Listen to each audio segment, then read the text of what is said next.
Good evening, everyone, and welcome back to our live streaming Bible study here at Bethlehem in Germantown. We're going to be picking up where we left off last week and with a new lesson actually tonight and looking at John chapter 14. So if you need a copy of that lesson, you can scroll down a little bit on the Facebook feed. It should say John 14, 1 to 4, and the lesson is called My Father's House. So that's where we'll be picking up this evening. We're starting this evening at John 14. But let's begin our study with prayer. So we pray. Lord Jesus, you tell us that in this world we will have trouble, and yet you invite us to take heart because you have overcome the world. We ask that as we study your word this evening, you would help us see why our hearts need not be troubled and why we need not be afraid, because of all that you have accomplished and all that you have promised. We ask this in your holy name. Amen. Okay, so just a really quick review of what where we just came off of. Chapter 13 is the washing of the disciples' feet and Jesus predicting first the betrayal of Judas and then of Peter. And he speaks of the impending departure, where he is going to leave, and where he goes they cannot follow.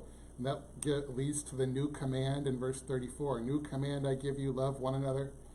But then Peter and really the rest of the disciples are still kind of stuck on the fact that he's going away, and where he goes they cannot follow.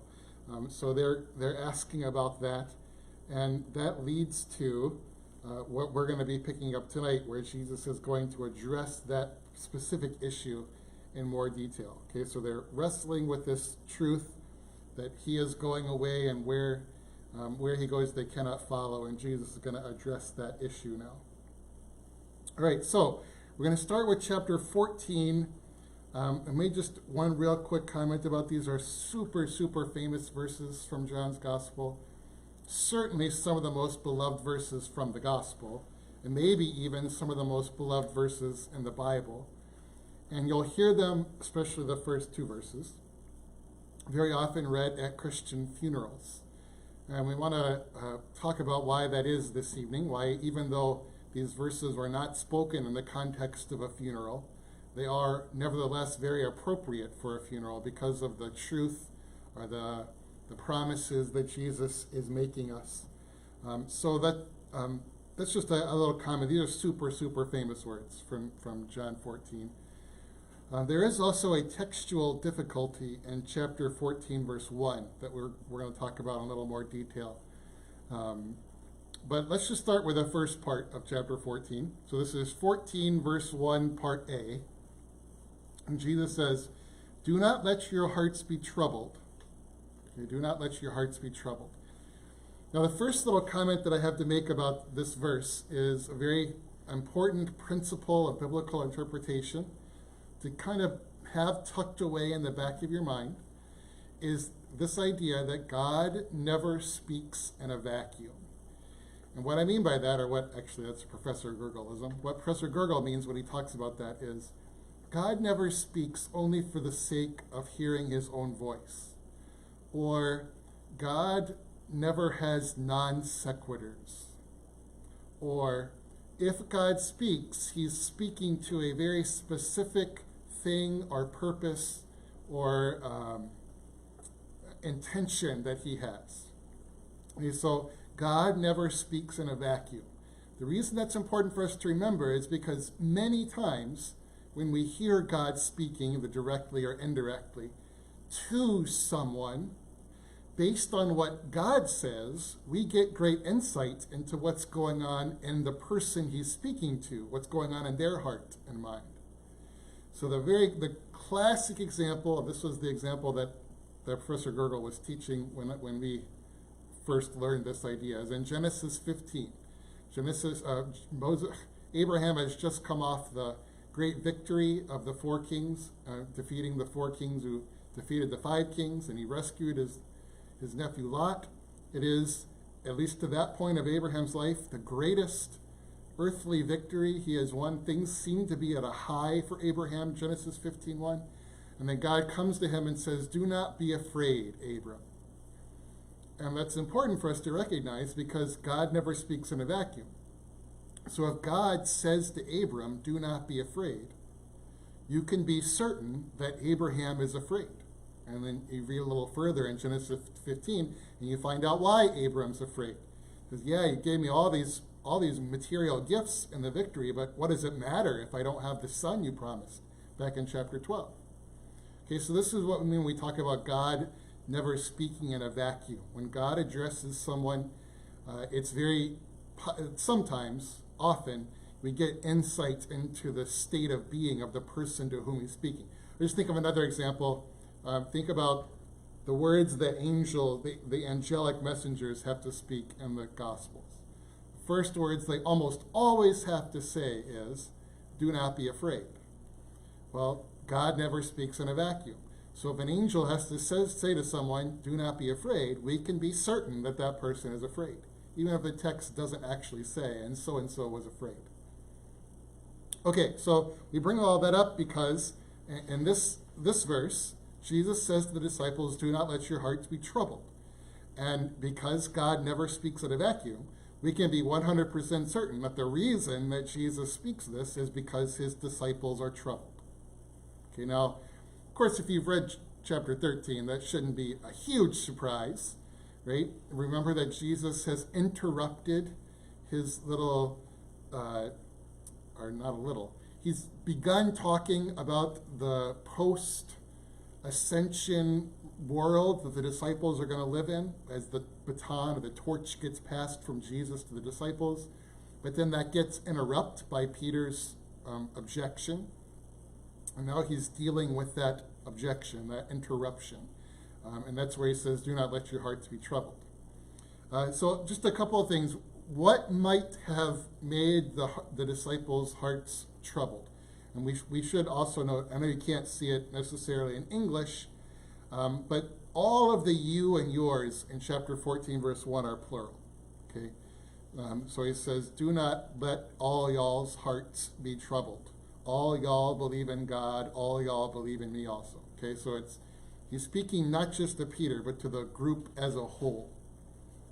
So why would the group as a whole be troubled? Well, I think there are two reasons, an indirect reason and a direct reason. The indirect reason is what Jesus has just said to Peter. He just said, if you go back to 13, verse 38, that before the rooster crows, you will disown me 3 times. Now remember that Peter is the most passionate, the most outspoken defender and supporter of Jesus. And so I'm sure that the 10 other guys, remember Judas is gone, so the 10 other guys are sitting there thinking, if Peter is going to fall, then what does that mean for me? If things are going to be so bad that even Peter is going to fall away, he's going to disown Jesus, well, how in the world am I going to be able to withstand that test? If Peter's going to fail, then certainly I am too. Right? So that I think is probably floating in their minds. But even then, even if you don't want to be that quite psychological about it, you could just go back to chapter 13 where Jesus says, "I am going away, and where I am going, you cannot come." Right? So this is what the disciples are worried about, or what they're troubled about. Okay? And the reason that's important is because, of course, Jesus is going to say, "Do not let your hearts be troubled." But that's not just a kind of, we're in March Madness, so it's not kind of like a halftime speech for the coach that's speaking to the lower seed who's getting blown out at halftime and says, "Well, we could come back and win this," but really there's no chance they're going to come back and win that. This isn't just Jesus trying to buck up his disciples. First he says, "Do not let your hearts be troubled." And now he's going to give some very specific reasons why their hearts need not be troubled. Okay, so you can organize this little section, verses 1 to 4, as being a statement or a command. It really is in the form of a command. Do not let your hearts be troubled. And the rest of the paragraph is Jesus giving reasons for that. Here's the reason you don't need to let your heart be troubled. Here's the reason you don't need to be afraid. Okay, so it isn't just don't worry about this, guys, it'll all turn out okay. He's actually going to give some very specific reasons why it is that they should not be troubled. So, as we're going into the rest of the verses, we want to just make sure that we always have in mind, first of all, what are the disciples troubled by? And secondly, how does what Jesus say explicitly address that fear, okay, that doubt that they're having? And I think that'll help us especially understand the rest of verse 1. And then really verses 2 to 4 aren't that difficult. Okay, so with that being said, we're ready to go on to John 14, chapter 1, verse B. And this is where the textual problem is. I'll just go back to the beginning of 14. Do not let your hearts be troubled. You believe in God, believe also in me. Now that's the NIV 2011. If you have the NIV 84, which I know many of you do, it says, believe in God, believe also in me. This is really the textual question. This is where it comes from. And the question is caused by one of a very rare instances of syntactical ambiguity in the Greek language. The Greek language tends to have much less syntactical or grammatical ambiguity in it than English does. But this is an example where, remember, Jesus is using the second person plural. He's talking to the disciples as a group. You all, you plural. Well, the second person plural indicative and the second person plural imperative are exactly the same form. Yeah, in Greek, they look exactly the same. They have exactly the same spelling. Okay?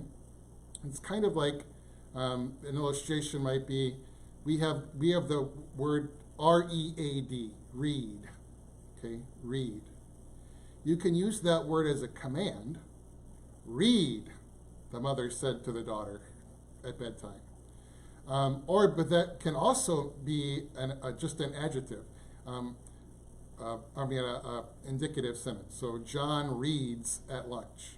Right? So that verb read that word, the very same word, can either mean that you are reading or that you're commanding someone to read.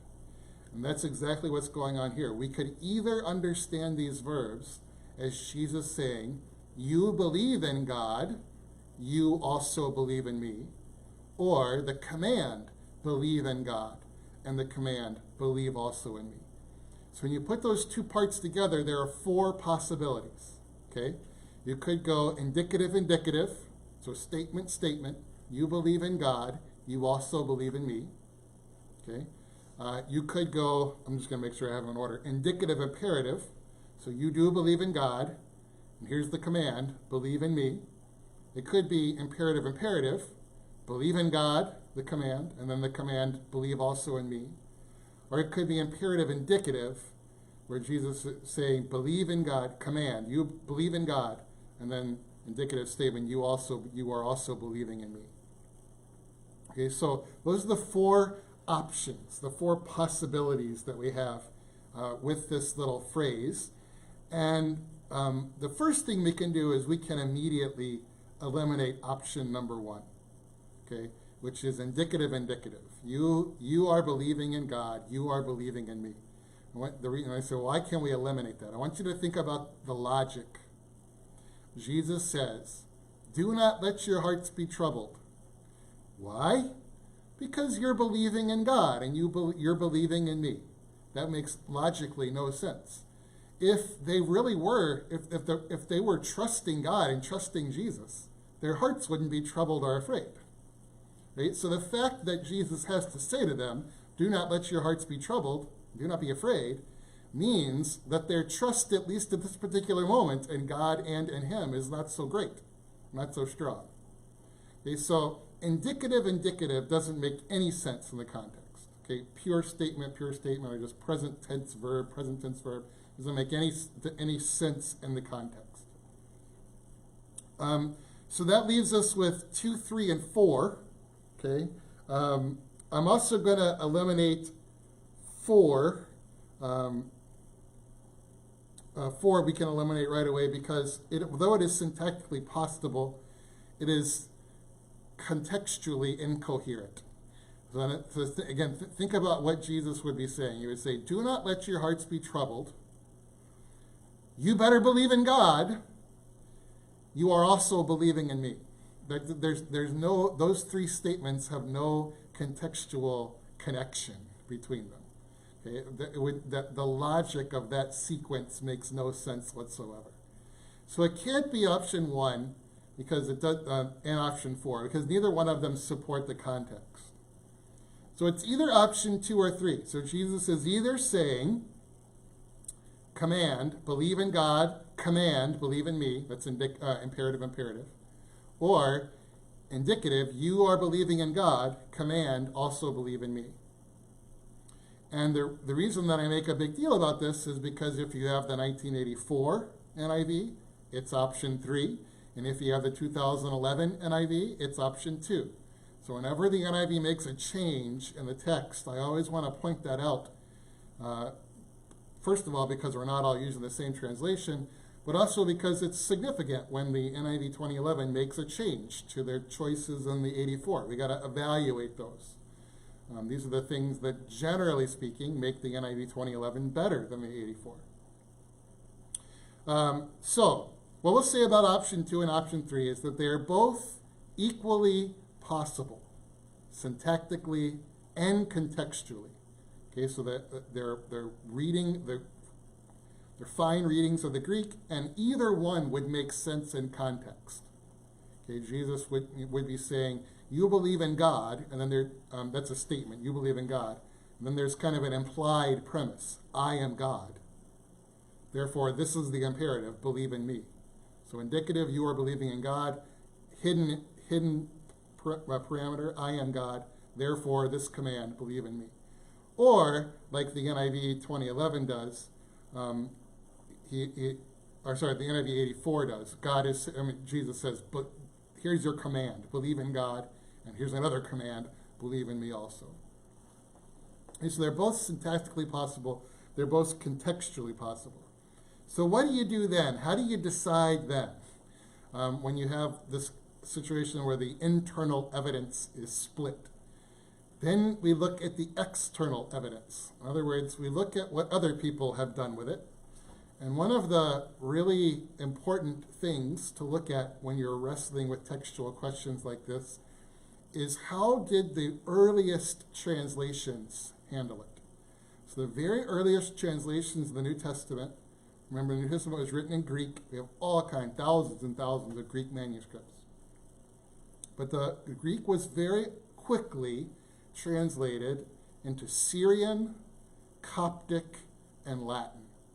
So at the very same time that the manuscripts are being circulated, copies of those manuscripts are also being circulated in Syriac, I might have said Syrian before, but it's Syriac, Coptic, and Latin. And what's interesting is that in the oldest Latin translations, where there is a distinction between the imperative and the indicative, what they have is two imperatives, just like the NIV 84 has. Believe in God, believe also in me. They're both commands. And so, for me, the way that I evaluate textual questions like this is if I can't decide on the basis of the Greek text itself, then I go to see if the way the earliest translators handled it, does that tip my hand one way or the other? And in this case, it does. It tips my hand toward the NIV 84, which I don't like, because generally speaking, I like that the NIV 11 is better than the 84. But this is a case where I would say the NIV 84 has it. What the NIV 84 has is better than what the NIV 2011 has. Not that what the NIV 2011 has is wrong, because remember, it's syntactically and contextually possible. It makes perfect sense. But just because of the external evidence of the Latin translations, I would tend to favor more toward the double imperative. Believe in God, believe also in me. Okay, so basically that whole long discussion I just had is what's on page 2. Okay, so that's page 2 of the notes. The other thing that you'll note if you're looking at the differences in the NIV 84 and the NIV 2011, is I believe the NIV 84 uses the word trust and not believe. It says, do not let your hearts be troubled. Trust in God. Trust also in me. The NIV 2011 says, believe in God and believe also in me. The two terms are almost perfect synonyms, especially in New Testament Greek.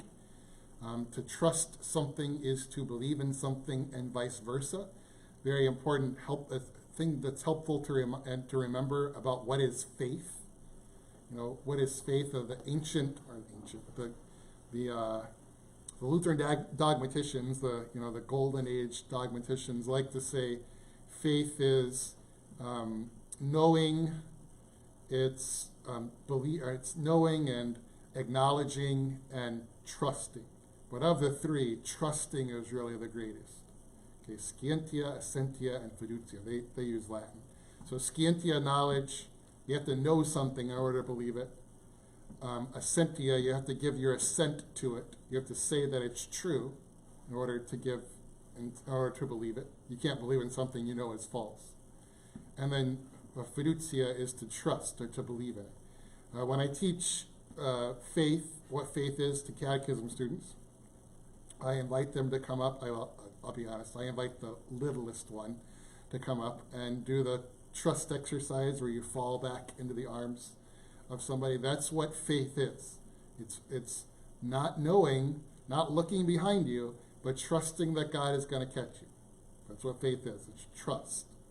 Right? So even though there is a difference between the NIV 84, trust in God, trust also in me, and the NIV 2011, believe in God, and believe also in me, that difference is insignificant. It's just they're two different synonyms that are expressing the same thought. Okay, so basically what we're saying is, if we want to move to page number 3 now, this is reason number 1 why the disciples should not let their hearts be troubled. The reason number 1 is because God and Jesus, because he's God, are reliable. They are reliable. In other words, Jesus is asking the disciples to think about the reliability of God, the trustworthiness of God. Okay?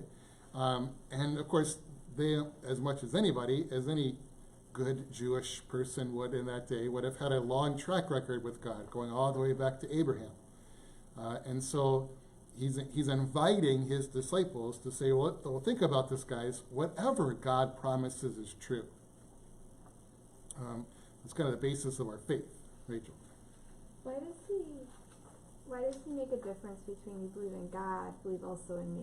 Okay, so the question is, why does he draw attention both to believing in God and to believing in himself?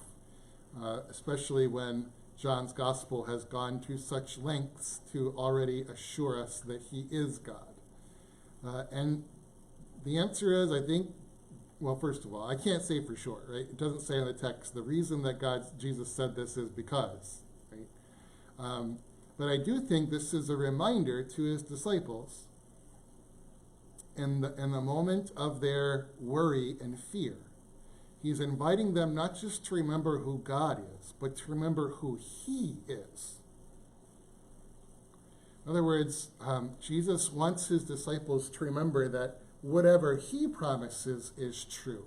And so he's going to put himself in the same breath as God. Believe in God, and remember I'm God, so believe also in me. There's a little bit of an implied parameter there that's not spoken. Believe in God, remember that I am God, and so also believe in me. That would be kind of the logic of the statement. Remember this, I think would have been really important for the disciples. It gives them something to cling to in the midst of the passion. Because at least from their perspective, the passion must have seemed like that Jesus had lost control of everything. That everything had spun out of control. That finally Jesus kind of gets overwhelmed by the evil of his enemies. And it's these kind of statements that that are the light in the darkness that the disciples were to hang on to as a reminder that, no, this is whatever happens to Jesus is exactly what Jesus wants to happen. Now, there are other reminders of that too, as you go further in the Passion story.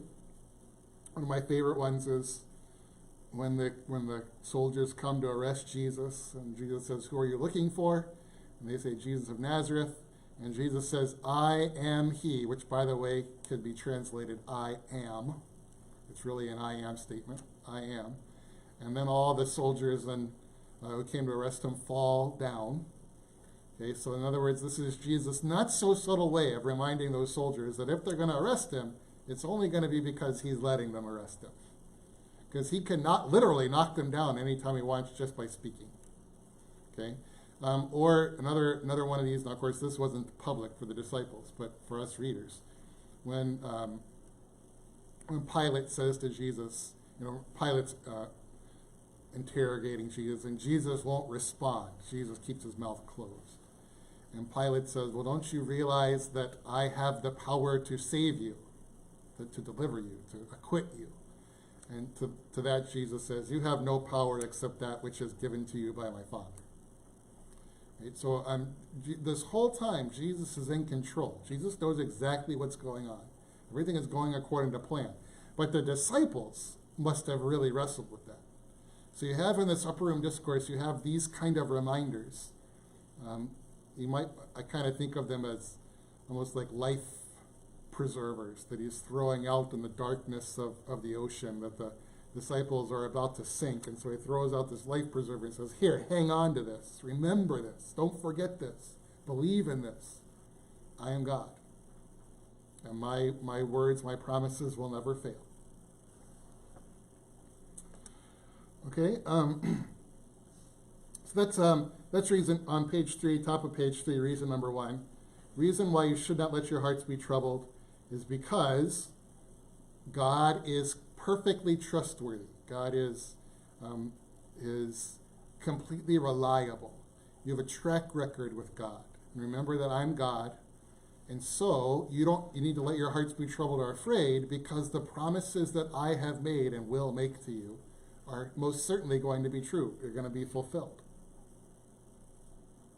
But there's another reason. So we got to read verse 2 now. So John 14, verse 2, he says, "My Father's house has many rooms. If it were not so, would I have told you that I am going there to prepare a place for you?" I wish I had the NIV 84 here, because I think that's different too. Because I think in the NIV 84, 14:2 is a statement, not a question. I only think that because of having read John 14:2 for all these years before the NIV 2011. He says, in the NIV 84, it has Jesus saying, "In my Father's house are many rooms. If it were not so, I would have told you." And the NIV 2011 says, "In my Father's house are many rooms. If it were not so, would I have told you?" Would I have told you this? Right? And it's a little reminder to us that the Greek language, at least especially ancient Greek, had no punctuation marks whatsoever. Okay, in fact, the earliest manuscripts, which are called uncials because they're written in all capital letters, not only does it not have any punctuation, it doesn't even have any spaces in it. Just imagine all the letters in the New Testament without any punctuation or without any spaces. That's what the Old Testament, or the earliest New Testament manuscripts look like. And so sometimes actually the difficulty is just figuring out where to break the word, how to break the words up. So either one is fine. Either one is possible. Again, I kind of like the NIV 84 better here. But either one is fine. The question, I think, would be rhetorical. It's a rhetorical question. Okay? So Jesus says, by the way, a rhetorical question is a question whose answer is so obvious that it need not be given. Okay? Rhetorical questions are fascinating and powerful rhetorical devices. And Jesus would be using one here. So if that were not so, would I have told you that I am going there to prepare a place for you? And of course, the answer to that question is obviously no. That's what makes it a rhetorical question, is that the answer is so clearly no that it doesn't even need to be given. By the way, there are all kinds of rhetorical questions in the New Testament. How about one of the most famous ones from Romans chapter 8? If God did not spare his only Son, but gave him up for us all, how will he also not graciously along with him give us all things? Well, there's no answer to that question in Romans 8, because the question itself is the answer. That's just Paul's way of saying that if God did not spare his only Son, but gave him up for us all, then he will certainly, along with him, graciously give us all things.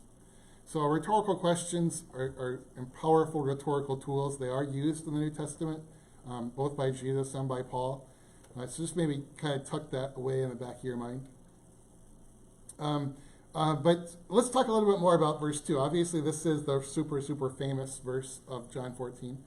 In my Father's house are many what? In my Father's house are many what? Because if you grew up on the King James, then you know that the King James translated this word mansions. In my Father's house are many mansions.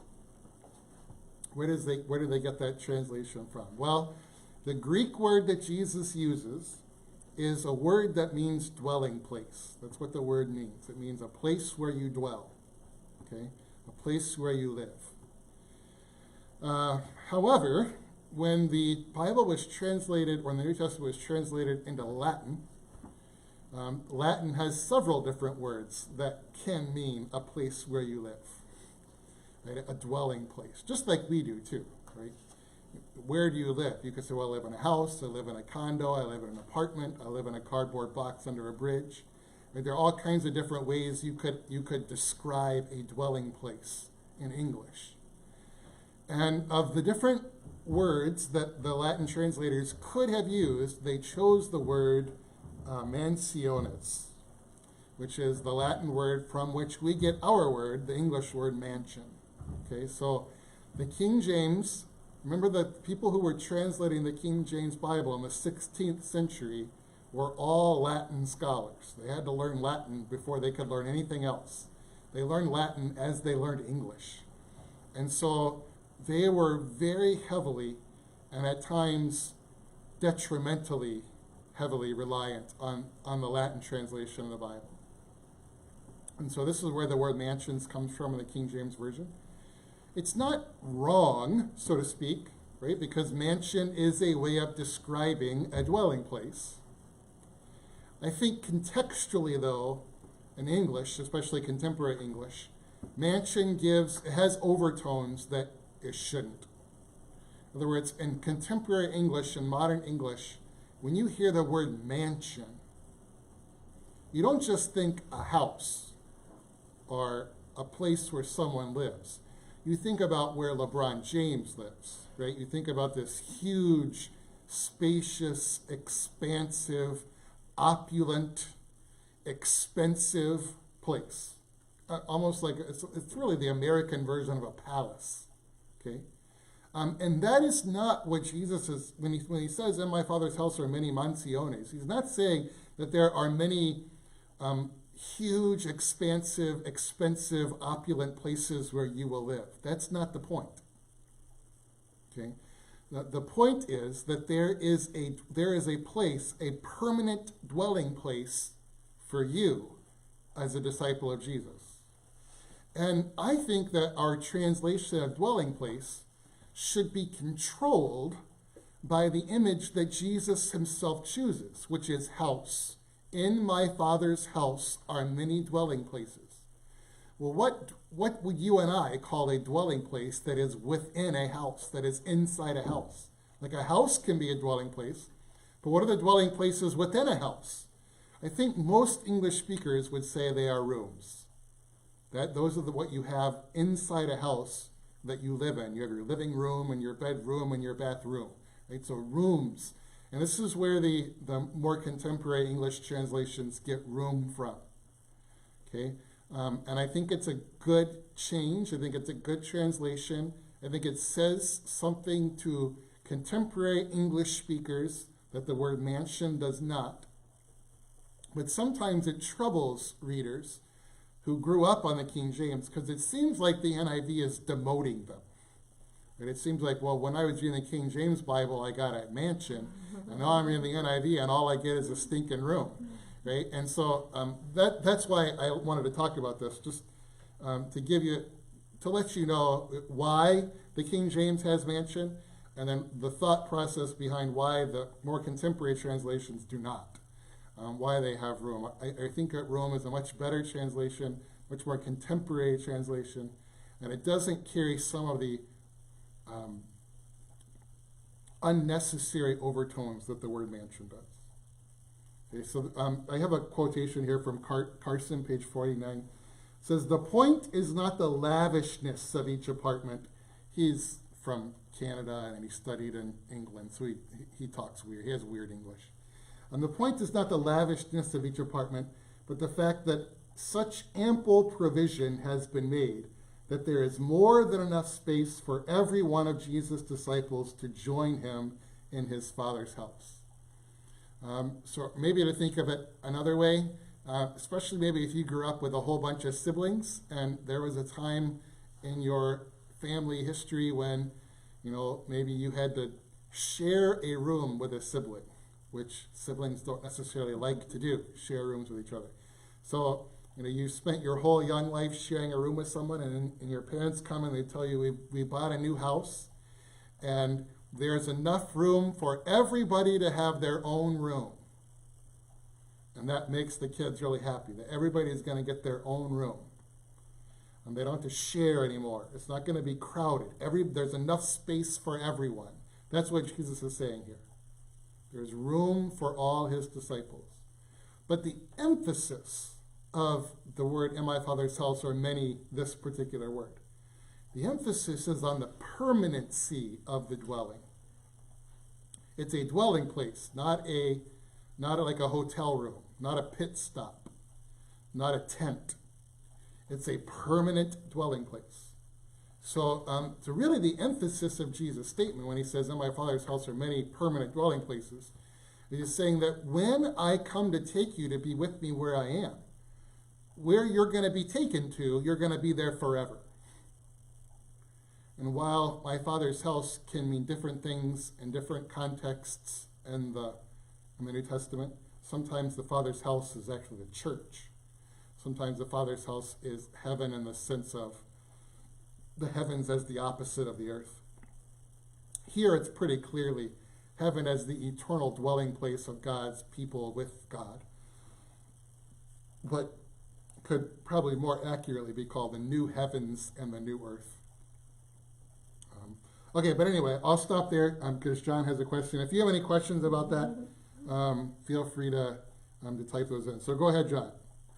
Well, obviously being a King James person Yeah. because of growing up, I was taught, and you haven't even alluded to this, so I'm thinking I was taught incorrectly. Okay.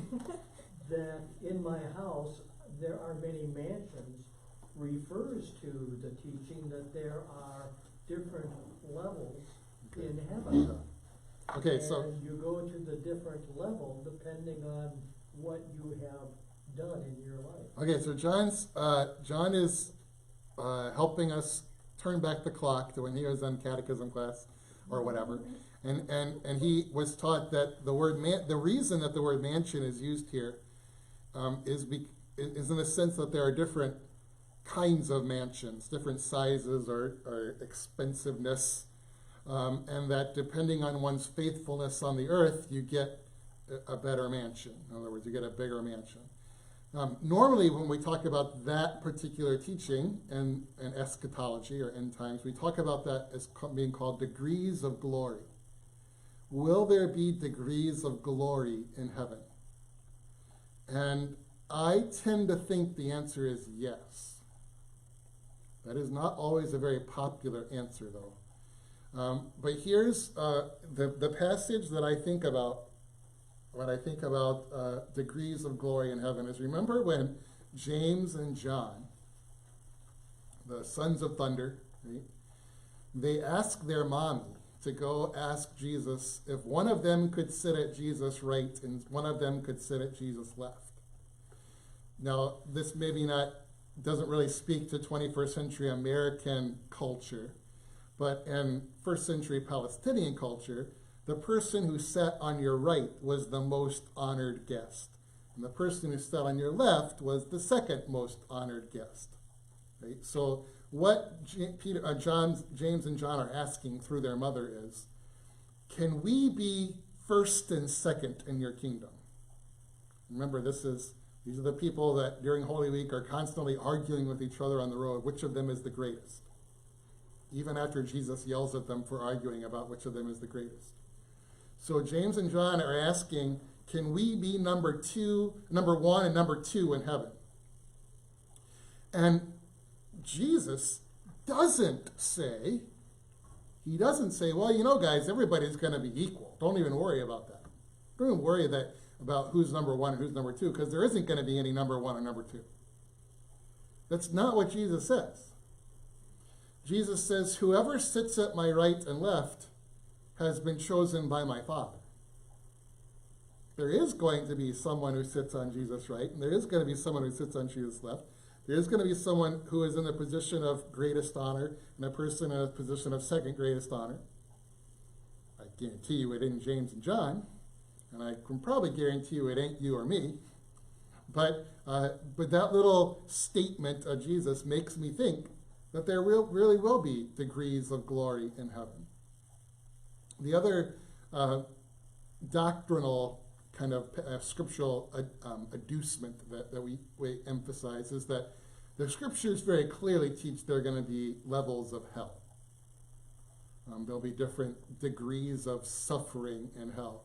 Jesus says in the woes on his way into the city of Jerusalem, it says, "Woe to you, residents of Capernaum, if what you saw had been done in Sodom and Gomorrah, they would have repented.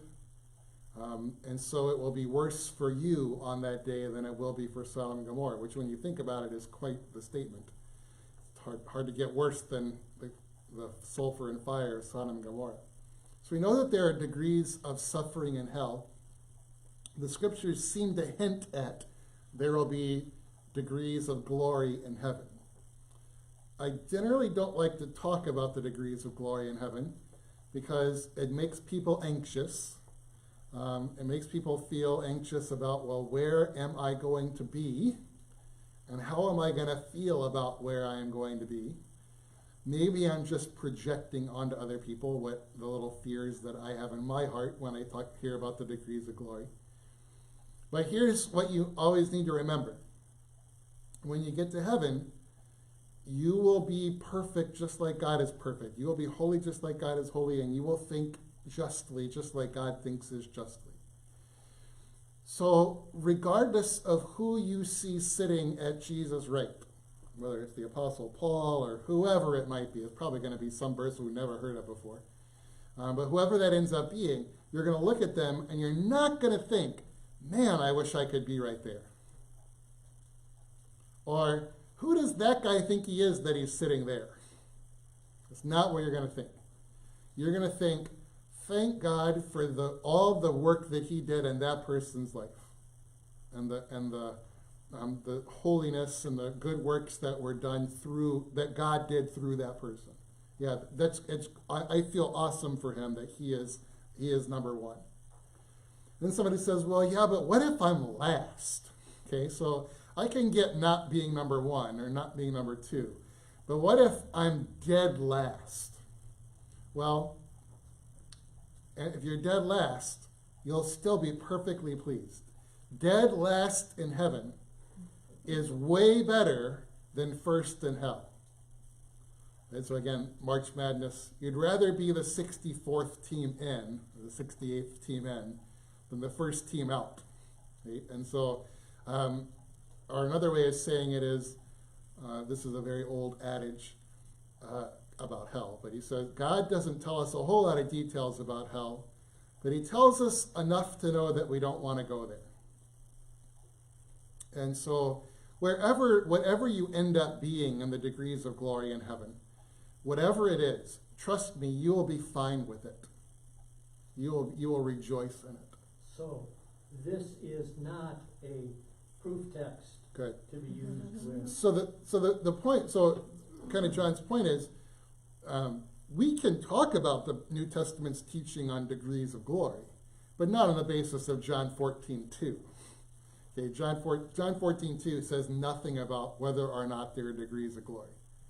And John 14, the King James version of John 14:2 that translates mansions, some teacher at some point didn't realize where that word came from, and so they had in their mind, well, Jesus says mansion. Mansion means this great, opulent, expensive, expansive place. So he must be teaching that that's what we're going to get in heaven. Whereas somebody who knows the Greek and can see that isn't there at all, and somebody who knows the history of translation of John 14, that it goes from Greek to Latin to King James, and then that gets held on to for another 500 years. That's where the word mansion comes from. It's really just an English rendering of the Latin translation of the Greek word. And the English translation, the English rendering has overtones to it that not even the original Latin had, and certainly not the original Greek has. Yeah, so it's a good way, John's way of saying it is good. We can talk about there being degrees of glory, but we wouldn't quote or we wouldn't cite John 14:2 as evidence one way or the other, scriptural evidence one way or the other. This is a very important principle of biblical interpretation and dogmatics, even systematic theology, is you want to build your doctrines based on the passages that speak about those doctrines. You don't want to draw in passages that don't speak about doctrines to make your doctrine about something that passage never speaks about. We talked about that in John chapter 6. And Jesus says, I am the bread of life. Whoever, unless you eat my flesh and drink my blood, you do not have eternal life in you. We said that for centuries now, Lutherans have adduced that passage in their Lord's Supper theology. But if you think about it, it's really bad Lord's Supper theology. Jesus says, unless you eat my flesh and drink my blood, unless you eat the Lord's Supper and drink the Lord's Supper, you have no salvation in you. You have no life in you. We won't say that about the Lord's Supper. As great as the Lord's Supper is, and it is not necessary for eternal salvation, not even in the way that baptism is.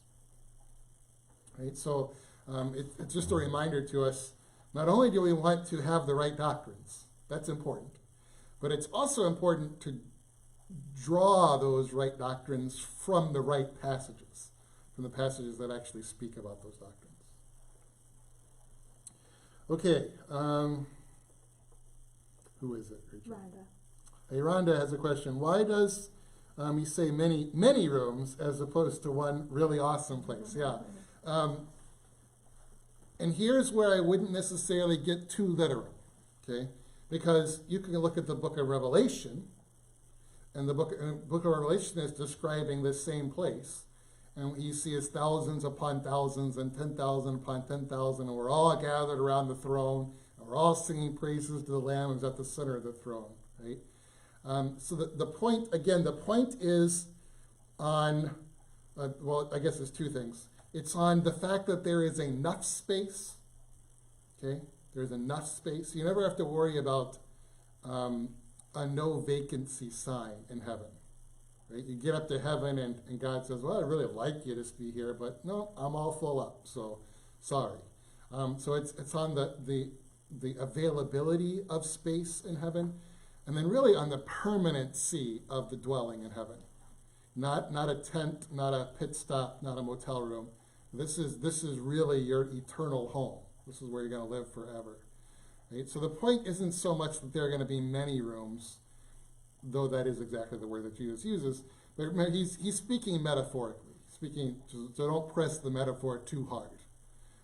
Heaven is not literally a house, and heaven isn't going to literally have rooms, but it's a way of thinking about heaven as being the Father's house. And if you're going to use that particular analogy, then Jesus says there'll be many rooms in that house. Another, we'll just say it, I guess I'm surprised at how often Wells people think it. I don't think anybody who's watching this would think this, but just in case you do, no, Wells does not believe that only Wells people will be in heaven, in which case we wouldn't need a very big house at all. And no, Wells people do not believe that we will only hang out with Wells people in heaven. We're going to have our own little clique in heaven. Right? That is not the case either. As we confess every single Sunday in church, we believe in one holy Christian church. All believers of all time, regardless of their denomination, or race, or nationality, or language. There is only one church, capital C church, only one Christian church, and it's made up of all believers of all time, regardless of their denomination. And when we get to heaven, all of these denominations that divide the visible church, but they cannot divide the invisible church, because the invisible church is all believers of all time. When we get to heaven, the invisible church will become the visible church. And there will be no divisions of any kind. I'm sure you'll remember that, your Wells, but that won't mean anything. You won't walk around with the I was Wells t-shirt on. Okay? Because what matters is that you're dwelling in the presence of God. That's what matters. Okay, so just in case, sometimes the catechism kids have this idea lurking in the back of their mind somewhere. Either that we say only Wells people go to heaven, or that we think that when we get to heaven, we're going to have our own little area, and we're not going to interact with other denominations. So just remember that heaven is being in the presence of God. And what is invisible now will be made visible then. So the one invisible Christian church will become the one visible Christian church when we get to heaven. Okay? Other thing, John? Yeah, can I go back to still the very beginning? Yep. Do not let your hearts be troubled.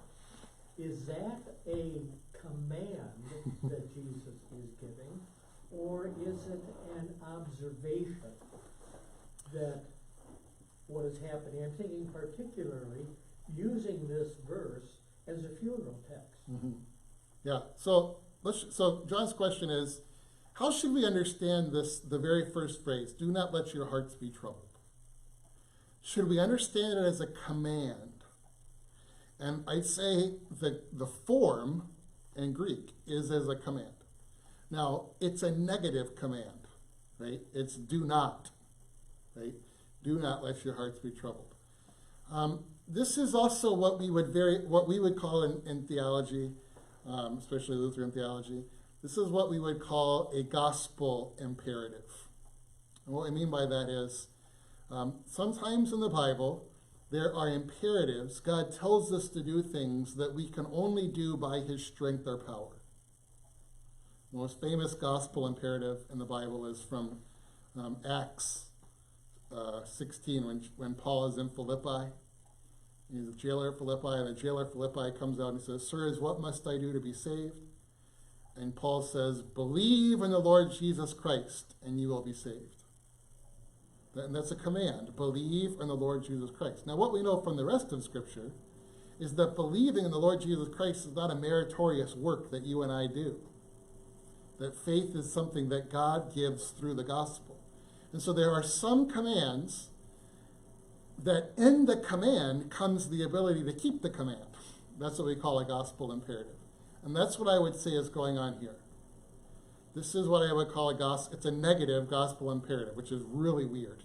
But it's when Jesus says, "Do not let your hearts be troubled," he's really saying, hey guys, you don't need to have your heart, you don't need to let have your hearts be troubled. Your hearts need not be troubled. That would be the English translation. Your hearts need not be troubled. Because you're still hanging on to the imperatival form there. Your hearts need not be troubled. He's not giving you an option. He's not saying, well, you don't need to be troubled, but I guess if you want to, go right ahead. It really is a command. Do not let your hearts be troubled. Just like Jesus said in the Sermon on the Mount, do not worry. You're not worried about what you'll eat or what you will drink or what you will wear. Right? Do not worry. That's a command. But it's also an invitation. You don't need to worry because God is going to take care of you. But then that almost sounds like, if my heart is troubled, I'm sinning. And that's so. John's point is, if your heart is troubled, then you're sinning. I kind of say, yeah. In other words, and now again, I want to be careful here, right? Obviously, this is where the distinguishing law and gospel becomes really important on the basis of the person sitting in front of you, right? But if God says, do not let your heart be troubled, and you nevertheless let your heart be troubled, what message are you sending to God? You're really sending a message to God that either he is unreliable or that he doesn't understand. God says, don't let your hearts be troubled. And you say, well, God, if you really understood what I'm being troubled about, you wouldn't say that.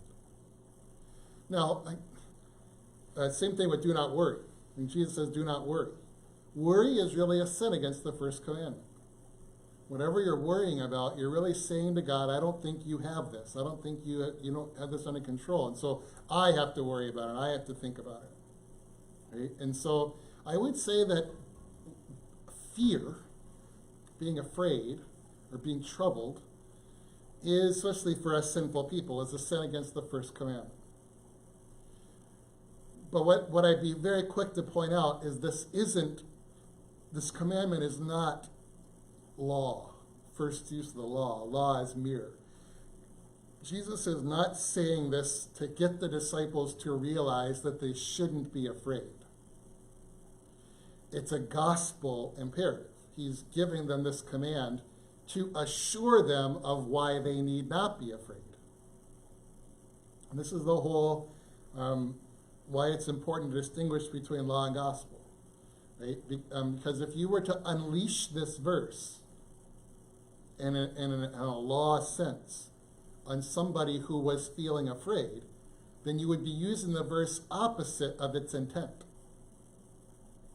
Okay, you'd be using a gospel verse to make a law point. So I guess what I'd say is, John 14, 1 and 2, or really John 14, 1 and 4, is pure gospel. It's pure gospel. There's nothing that we have to do in order for these verses to be true. In order for these verses to be true, somebody else has to do something, and that other thing is Jesus. That other person is Jesus, and the other thing that he does is wins our salvation. So the verses 1 to 4 are pure gospel. 14, 1 to 4 are pure gospel.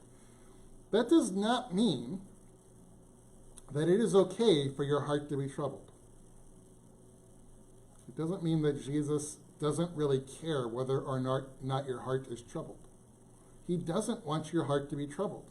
He wants your faith to be such that it so trusts and fears and loves God above all things that it is not troubled about anything. Now, none of us can do that. At least none of us right now on this side of heaven with a sinful nature can do that. So while it is true that God wants our hearts not to be troubled, we also have a high priest who has been tempted in every way just like we are, but he had no sin. And so he is not unable to empathize with those who are in our weaknesses. John. But wasn't Jesus' heart troubled? Yeah, so this is why I wanted to, I hedged a little right there. It's because, of course, this is the very same word that is used earlier in chapter 12 of Jesus. My heart is troubled, and what shall I say? Father, save me from this hour? No, it was for this very hour that I came. And it's the same word, troubled. And so, or in the Synoptic Gospels, in the Garden of Gethsemane, this is the word that's used of Jesus. He was troubled in spirit. Troubled to the point of sorrowful to the point of death. So what I'd say is, it is not necessarily sinful to be troubled, just like it isn't necessarily sinful to be angry. However, I don't know that I've ever been angry without sinning. And it's not because it's not possible to be righteously angry. It's really hard for us as sinners to be righteously angry. And it's the same thing for troubled. It is possible as a real human being who's perfectly dependent on God to be troubled. I'm just not sure that I have ever been the sinless kind of troubled. And I would, if I'm talking to you in my office or in your home or in the hospital, I wouldn't assume that you are either the sinless kind of troubled. I think people gathered at a funeral probably aren't the sinless kind of troubled. And that's why these verses are so appropriate for those kinds of situations, because they are pure gospel. Because the point is not Jesus saying, hey, you better not be troubled. But it's Jesus saying, remember why you need not be troubled. In fact, in case you forgot, here are 2 reasons. Trust in God. Remember, I'm God, so trust in me. And in my Father's house are many rooms. The reason that I'm going to go away is because I'm going to prepare a place for you. And if I go to prepare a place for you, I'm going to come back and I'm going to take you to be with me where I am forever. In other words, reason number 2, why you need not let your hearts be troubled, is because it's actually for our good that Jesus is going away. He's going away to prepare a place for us, and he's going to come back to take us to be with him. We cannot follow him yet, but we are going to follow him. Comment from Kathy and from Roberta. Okay, so first from Kathy, how wonderful that our place in the Father's house, proof that we are indeed as adopted children. Yeah, it's a very good point. Remember, we are not by nature children of God.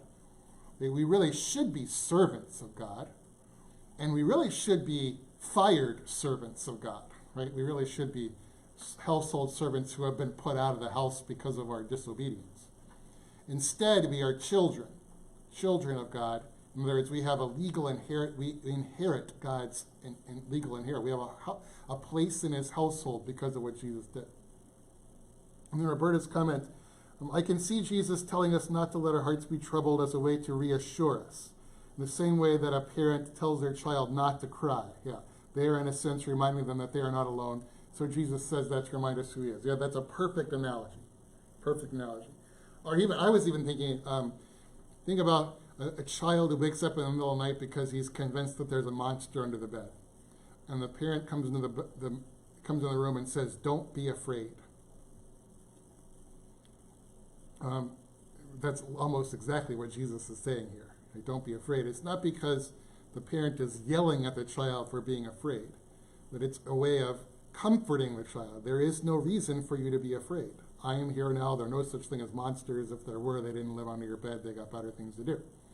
Right? So that kind of thing. So I think that's a very good, Roberta, that's a very good analogy to help us kind of understand what is going on with this statement. One of the things I like to say is John 14:1-2. Well, it is the one of the most famous verses in the gospel, one of the most beloved verses in the Bible. There's a lot going on in verses 1 and 2, isn't there? When you think about it, there's a lot going on there. That's why I actually felt a little bad when I first wrote this lesson. We're only going to cover 4 verses, but it's because there's so much in 1 and 2. That there's so many different things to talk about. And we really haven't even gotten to 3 or 4 yet, right? So God willing, next week when we gather, we'll talk through 3 and 4. Another couple interesting things that are going on there, and then we'll have a chance to talk about some of the issues, why this is such an appropriate verse to use at funerals. So we're going to talk a little bit about death. We're going to talk a little about, so here's a commercial for next week. Come to talk about death, but we'll talk about the Christian attitude toward death, life and death, because I think there's some very interesting paradoxes in the Christian's view of life and death that are worth us talking about, some passages that are worth us looking at. And then we'll talk a little bit more about this. What is the Father's house going to be like? What is heaven going to be like? More importantly, what isn't it going to be like? And why is that important for us to think about? So kind of like the last lesson where maybe spend as much time on the discussion questions as we did on the lesson. We'll probably do that next week. We'll try to get through 3 and 4 pretty quickly so we can spend the majority of our hour looking at the 2 thought and application questions. Okay, so thank you for the extra time tonight, for your questions and comments. That's very good, very helpful. And let's close with the blessing. May the grace of our Lord Jesus Christ, the love of God the Father, and the fellowship of the Holy Spirit be and abide with us always. Amen. Thank you. Hope to see you next week.